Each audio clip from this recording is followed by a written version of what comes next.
So thank you so much for joining us in this class. Last class, if you haven't checked it out, check it out. It was Galatians 1, the first 5 verses. We're talking about who Paul was and why did he do what he did.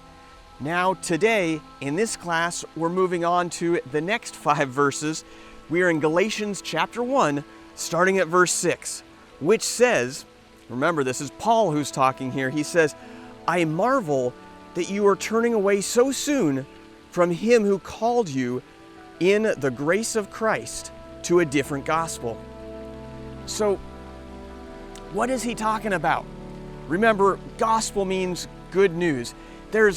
Someone has come and Paul traveled on this missionary journey and he stopped by the Galatian region. It's not a city, it's a region.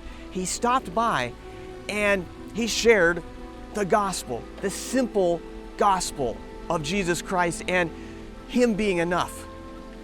And that's all it needed. That it was Jesus plus nothing. It's only Jesus to get you to heaven. And people came in right after him and shared a different gospel. They shared something more. They said Jesus wasn't enough. It's Jesus and you might hear this, the Jesus and gospel. What have people added to this? We're going to continue this just one more little bit here. Next verse, Galatians 1:7, to a different gospel, which is not another, but there are some who trouble you and want to pervert the gospel of Christ. So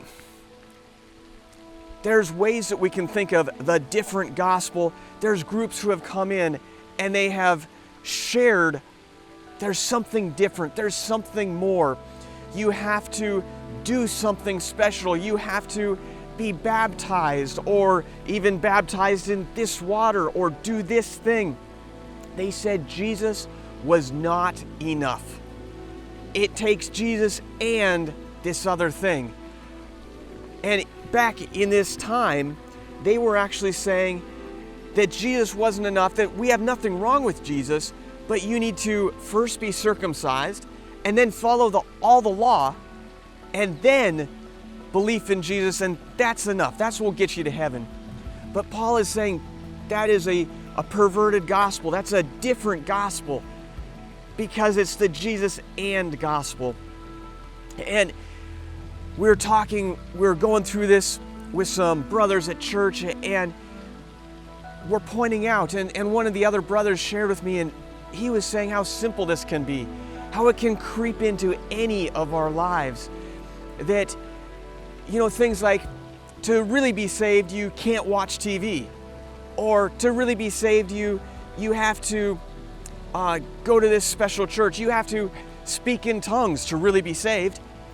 But this is all extra stuff. Is there anything that's crept in to my theology, my thought that I have to do something plus Jesus to be saved? Now, growth in Christ, that's different. But to be saved, it's all about only Jesus. That's it. That's the completed work. So that's the question today. Has anything else creeped in? I want to encourage you to join us for the next section in our class here as we continue through this section.